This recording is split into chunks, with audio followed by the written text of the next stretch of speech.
Y la saludamos a Liliana. Muy buenas noches. Buenas Gracias por noches. venir, ¿eh? No, al Ahora, contrario. Muchísimas gracias a ustedes. sabemos que te ha ocurrido un percance, un tropezón no es caída, ¿no? Dice Gerardo. Y una caída, así que aprendamos a levantarnos. Así es. Así que bueno, sí, fue un accidente doméstico, tropecé y tuve la suerte, porque yo digo tuve suerte de que no fue nada grave, podía haber perdido el ojo porque me abrí la ceja, digamos. Ujú. Así que bueno, tengo unos puntos y tengo que agradecer al personal que me atendió en el hospital, al médico que estaba de guardia, a Facundo Delgadino de Catamarca y bueno, la enfermera de aquí de Alejo Ledesma, Silvina Solari, los dos muy atentos, muy amables y muy humanos y además entiendo que el doctor Facundo, él tenía la obligación de atenderme, pero se preocupó muchísimo, cambió todos los elementos que tenía para la sutura para que me quedara algo más estético, así que tuvo que trabajar el doble conmigo por el lugar. Él consideró que tenía que hacerme algo más estético y cambiar todo lo que le habían preparado y lo que tenía allí. Y también a la enfermera Luciana Romero, que al día siguiente me hizo algunas curaciones. Bien, qué lástima que Facundo se fuera, ¿no? La verdad Viene que no sé cada si ya 15 se días, fue, cada pero 15 sí, días viene. sí, hace guardias de Sí, 15 días. Me dijo. hablábamos el otro día, digo, ¿por qué no se queda? Pero no, ya tiene una familia formada, Sí, es complicado. con la necesidad de médicos que tenemos. Exacto. ¿No? Anoche Pero bueno. precisamente le preguntaba al intendente de este tema, ¿no? Es muy difícil que se establezcan médicos en los pueblos. Cuando en una época teníamos, no digo un montón, pero había Sí, suficiente. consultorios, clínicas, Sí. de todo. Sí, Bueno, sí, cada un vez tema, tenemos un menos, tema, pero bueno, un tema. esperemos se solucione. Así es. Pero el motivo de la invitación es porque has participado del tercer simposio internacional de bioética. Sí. Liliana, me gustaría que nos comentes un poco de qué se trata esto y enfocarnos en la bioética, ¿no? Bueno, primero creo conveniente para aquellos que no sepan ubicar qué es la bioética. Bioética proviene de la palabra bio, que tiene que ver con la vida, y ética, el comportamiento, digamos. Por lo tanto, esta ciencia estudia el comportamiento humano con respecto a la vida humana y con respecto a toda la vida que nos rodea. Sobre todo, se basa fundamentalmente, si bien reitero lo que termino de decir, todo lo que nos rodea, pero puntualiza un poco más en cuanto a lo que es la ciencia, lo que es la medicina, lo que es la educación y lo que es la tecnología o la robótica, que en general se considera que son los puntos más importantes a tener en cuenta, en donde tiene mucho que ver el bienestar, la salud y la educación del ser humano, ¿no? Y sobre todo evitar la humillación, el uso de las personas, la ingeniería genética también es una de las cosas que está dentro de la ciencia, pero es una de las cosas que también se las estudia y se las mira muy de cerca, porque lamentablemente los humanos en pos del poder y del dinero a veces nos olvidamos de los demás seres humanos. Veía por ahí en el flyer responsabilidad desde lo social también, ¿no? Claro, no solamente las personas involucradas en esto, sino que también el entorno, la sociedad, todos los que componemos la sociedad, también deberíamos observar y responsabilizarnos de todas estas cosas. O sea, no quedarnos de brazos cruzados cuando estamos viendo algo que está perjudicando a la vida, ya sea a toda la vida, a todo lo que nos rodea y que es vida en el planeta. Yo recuerdo una Liliana que pinta, una Liliana escritora. ¿Cómo te fue llevando a esto? Las ganas de seguir aprendiendo, de capacitaciones. Cuando comencé, hace muchísimos años, que ya lo comenté aquí en un programa, todo esto que es, ya sea folclore, música, tiene que ver con la cultura, es la educación en realidad. Siempre me gustó. Cuando yo estudié folclore en la academia que estudié, mirábamos mucho lo que era el aspecto cultural, no solamente la danza, de dónde provenía, la coreografía, sino qué era cultura o qué es cultura.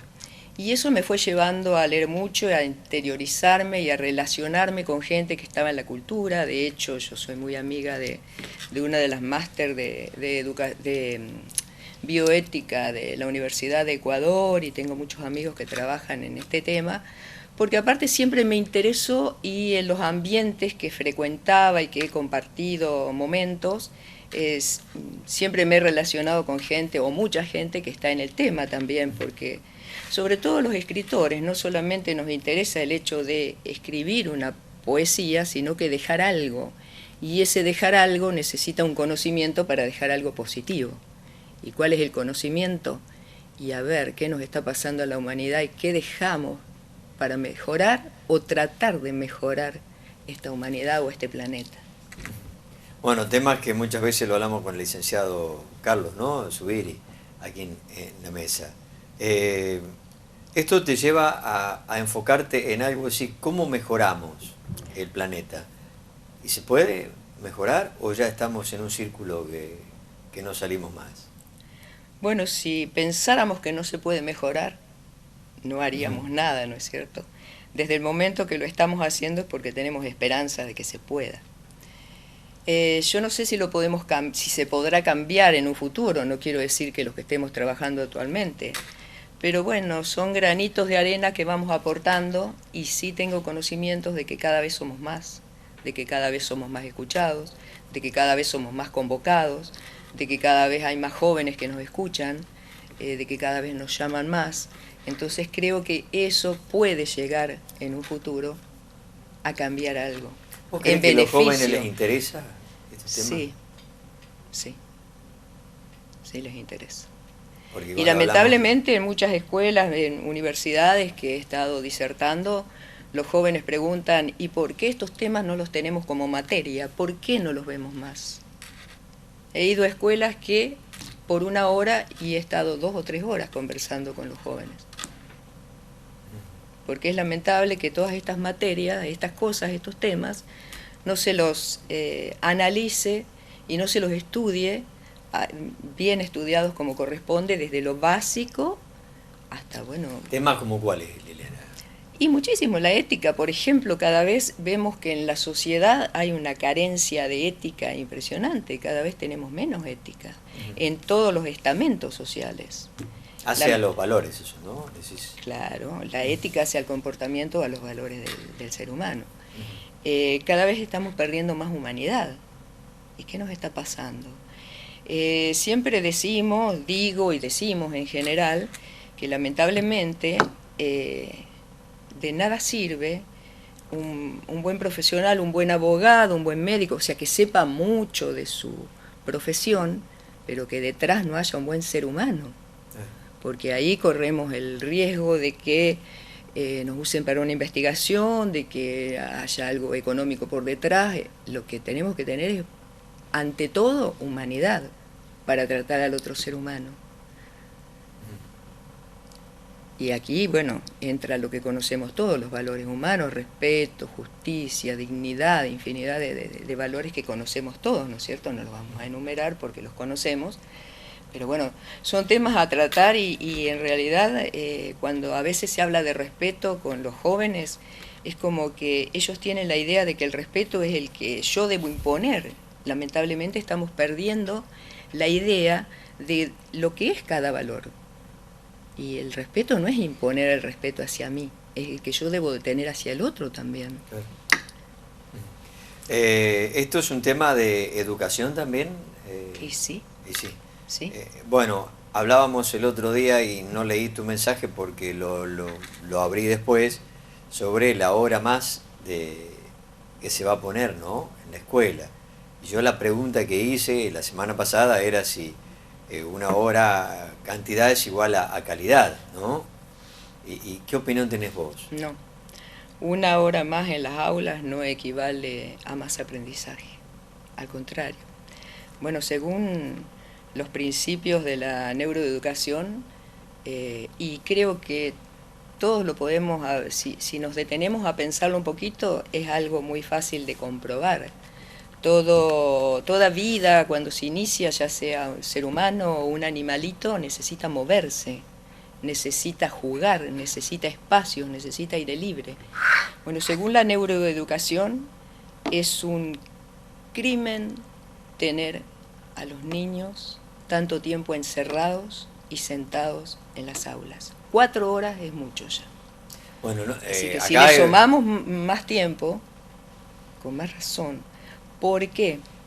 Porque, en primer lugar, el cerebro necesita oxígeno, necesita movimiento para aprender, para la memoria, para la concentración, para la motivación. Los chicos están desmotivados, a veces decimos, y es verdad, pero necesitan movimiento para la concentración, aunque parezca mentira. El movimiento hace que los músculos generen irisina que viaja al cerebro y contribuye a la sinapsis. La sinapsis es la conexión neuronal y la formación de nuevas neuronas. O sea, cuando aprendemos, primero tenemos una memoria, digamos, instantánea del momento. Para que esa memoria sea definitiva y vaya quedando, necesitamos más sinapsis que vaya sumando para hacer la nueva neurona y esta quede en una memoria de largo plazo y la podamos recuperar cuando necesitamos, o sea que almacenemos y recuperemos. Para todo esto necesitamos la irisina que está en nuestros músculos, que viaja al cerebro con el movimiento. Con los juegos se aprenden muchísimas cosas.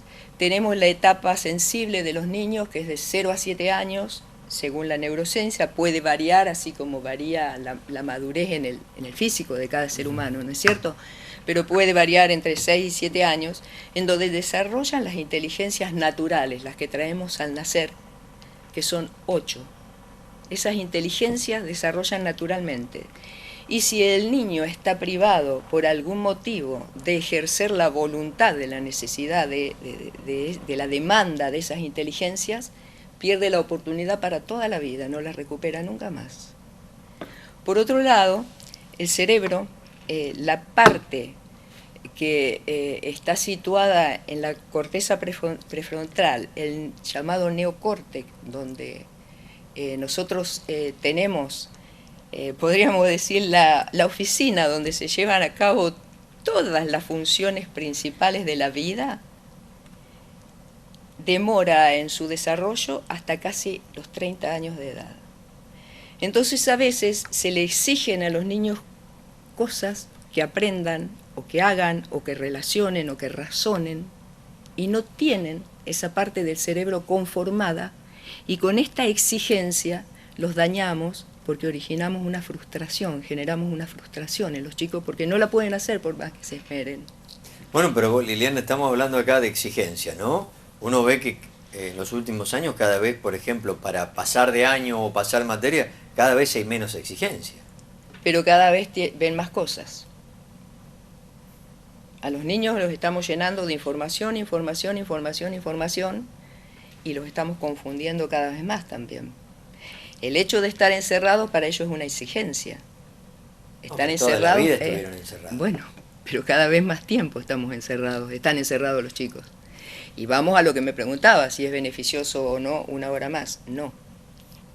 La neurociencia es algo que se está... La neurociencia existe hace muchos años, pero se descubre el funcionamiento del cerebro a partir del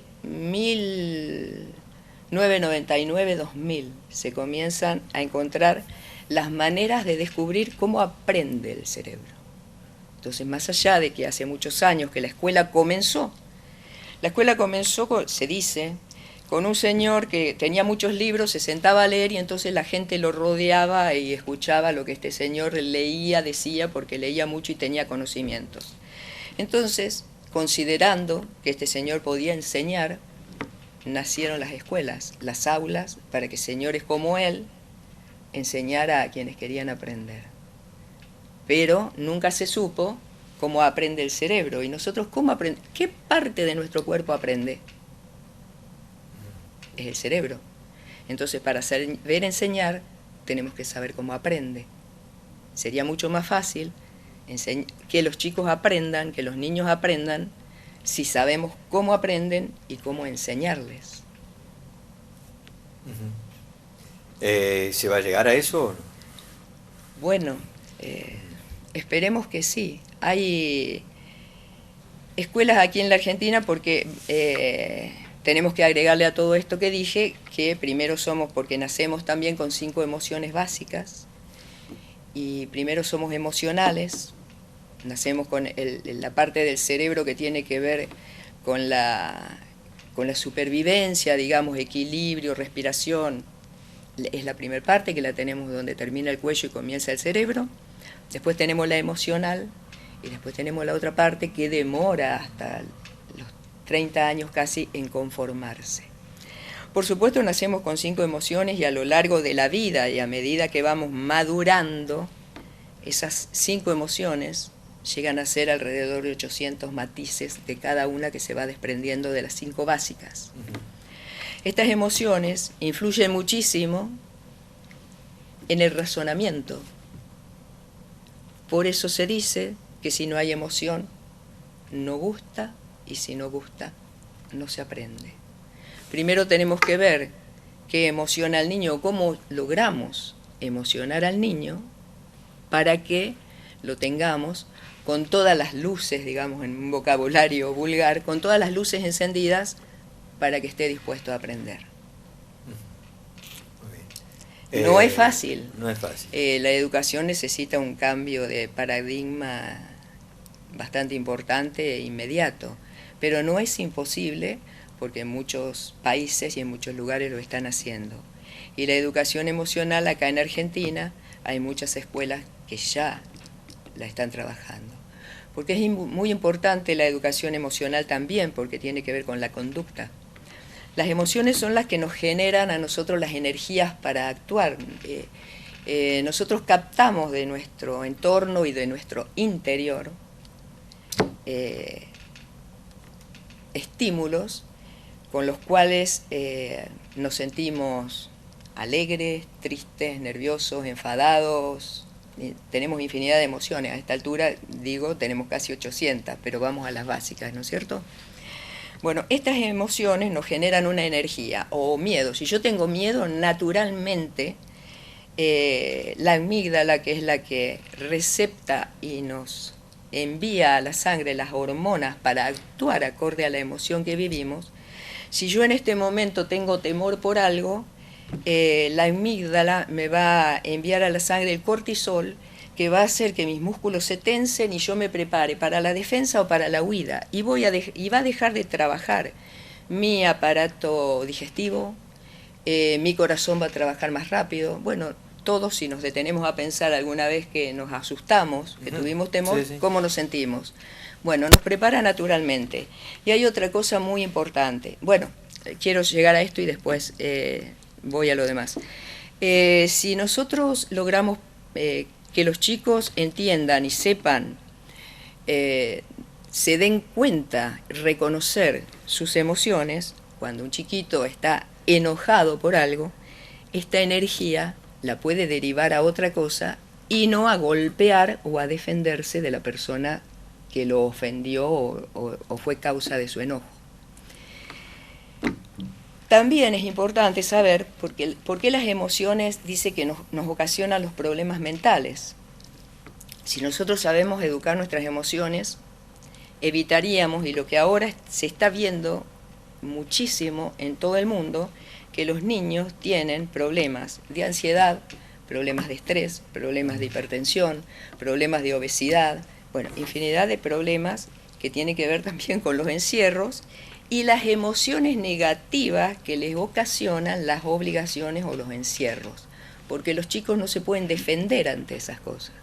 Y a veces tienen la necesidad psicológica o psicofísica de hacer algo y no lo pueden hacer porque se lo prohíben hacer, ¿no es cierto? Y entonces, en ese momento que él siente la necesidad de hacer algo, tal vez esto contribuya a una de las inteligencias, porque hasta los 7 añitos, ya hace 3 o 4 años que está en la escuela, tiene necesidad de hacer algo porque se lo está demandando su periodo sensible, sus inteligencias naturales, y lo tiene prohibido hacerlo. Entonces eso le origina una frustración que le va trayendo problemas de salud. Por otro lado, las emociones, nuestro cerebro, si nosotros, por ejemplo, tuvimos un problema, ¿no? Peleamos, tuvimos un problema. La emoción que nos genera ese problema dura naturalmente no más de 90 segundos. Pero si yo lo pienso, pueden ser 90 segundos más. Si yo digo, ¡ay, mirá qué me hizo! ¿Cómo puede ser? Y me la paso media hora pensando, esa emoción va a durar media hora, y yo les voy a estar, mi amígdala, que está trabajando con esa emoción, le va a estar mandando a la sangre las hormonas negativas, o sea que me van a originar otro problema permanentemente. Si yo lo recuerdo, si yo lo imagino, las veces que lo recuerde y las veces que lo imagine. Entonces, por eso tenemos que saber y educar nuestras emociones, para evitar los problemas mentales. Es muy largo el tema, así visto superficialmente, ¿no?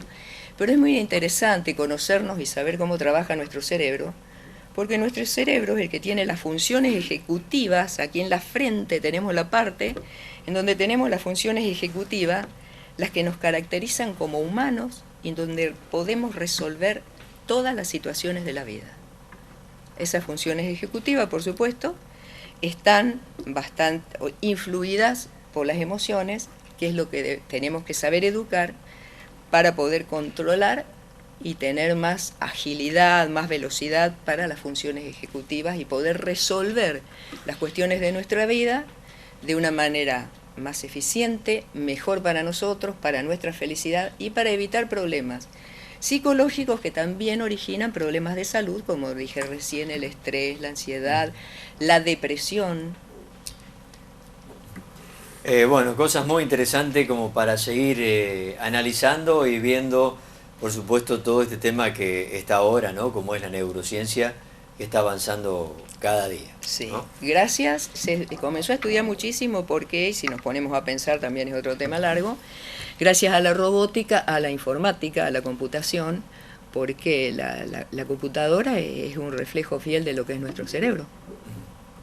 Entonces, tratando de que la robótica tenga la función lo más parecida al ser humano, entonces se comenzó a estudiar minuciosamente cómo funciona el cerebro humano para ver si podemos hacer lo más parecido posible a la robótica. Muy bien, Liliana. Un tema que lo vamos a seguir, ¿eh? Ahora te pregunto sobre lo que haces en escritura, porque has recibido un premio nacional de cuento infanto juvenil. ¿Seguís escribiendo? Sí, sí. Bueno, estoy terminando, ahora tal vez me va a llevar unos días porque la mano con el golpe que me di no tengo movimiento todavía limitado. Ya terminé lo que había hecho en cuanto a neuroeducación, me faltan algunos detalles de ilustración, estoy haciendo la tapa. Cuando estuve en el programa anterior dije que lo estaba terminando, es un libro bastante grande, lo voy a hacer dividido para que sea un poco más comprensible y más fácil la lectura. Así que ese ya está para presentar dentro de un mes y algo, creo va a estar listo.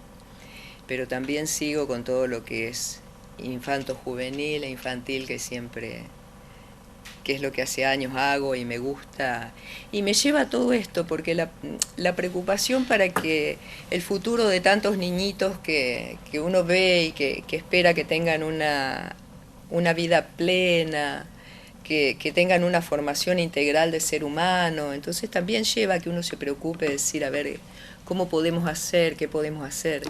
El ver el trabajo de las escuelas desde afuera, no es lo mismo ver la escuela como la ve el docente desde adentro, estructurado, con todas sus obligaciones, con los programas, los proyectos de la escuela, que poder analizarlo y ver muchas escuelas de mi país y de otros países, tener amistades docentes de todos niveles, primarios, secundarios, universitarios, de diferentes universidades, de diferentes países, Entonces todo eso también me va llevando, que voy a la pregunta que me hiciste al comienzo, a ocuparme y a preocuparme y a sumarme a la gente que se preocupa porque tengamos una mejor vida en el futuro.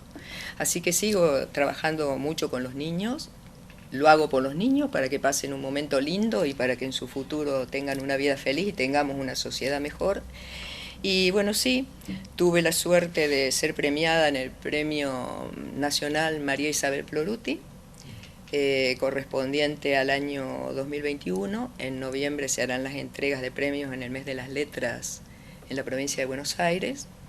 Y en realidad cuando me invitaron a participar, yo últimamente estoy tan ocupada que no me dedico mucho a participar de concursos porque hay que encuadrarse en todo lo que es el estatuto de los concursos.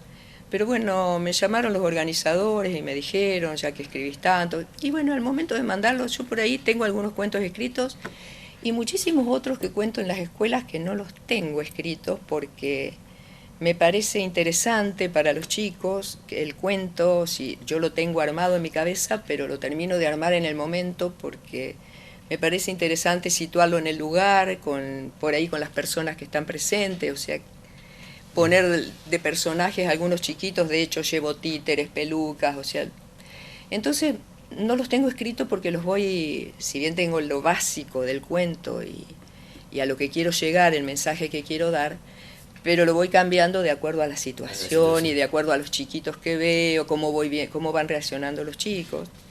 Pero hay un cuento que hace años y que por ahí lo he contado en grupos que uno se tiene que situar en la edad de los niños, y yo lo veía hasta tercer grado y luego me han ido a buscar, me ha pasado en Córdoba y en muchos lugares para que lo cuente para chicos más grandes. Entonces ese cuento me senté, lo escribí y lo mandé, inclusive consciente de que tenía algunos errores porque no tuve tiempo de corregirlo. Pero es un cuento que trata de la violencia y que la violencia genera más violencia. Si yo le pego a alguien, el otro me pega y vuelvo a pegar y cada vez se va generando más violencia. Entonces de qué pasa si yo reacciono y cómo debería reaccionar y bueno, y de llevar a que los chicos reflexionen, ¿no? De qué sirve generar más violencia. Y bueno, ese cuento tuve la suerte de que, por el mensaje, porque ahora yo lo voy a editar, por supuesto, no voy a dejar de editar un cuento premiado a nivel nacional, así que me senté a reescribirlo, a corregirlo, digamos, el mismo cuento, el que mandé, pero tengo algunos detalles, como algunos signos de puntuación o alguna palabra repetida que debería de un sinónimo. Así que me senté a corregirlo y lo voy a ilustrar para, si bien los organizadores del premio lo van a editar también, pero bueno, yo voy a hacer mi edición de ese libro. Así. Muy bien, Liliana, felicitaciones, muchas gracias por compartir con nosotros todas estas cosas que esperemos que a la gente también les llegue y analicen en casa, ¿no? Todos estos temas que venimos hablando, nos interesa mucho lo que es la educación, por eso a veces tenemos con el licenciado Carlos Zubiri también las charlas, y bienvenido sea para que podamos en casa debatir estos temas también, ¿no? Todo lo que aporte a la educación no aporta solamente a la formación integral de un ser humano, sino que aporta a la sociedad y a la armonía de la sociedad. Lamentablemente vemos que estos últimos años cada vez tenemos una sociedad más violenta, más irritable, más conflictiva, y lamentablemente no ganamos nada con eso, al contrario. Claro, vamos para atrás. Entonces, bueno, creo que la educación es fundamental para conformar a seres humanos capaces o capacitados para conformar una sociedad equilibrada. Liliana, muchas gracias. No, al contrario, muchísimas gracias. Un gusto, y cuando lo deseen para ampliar alguno de estos temas y verlos, con muchísimo gusto. Vamos a estar en contacto.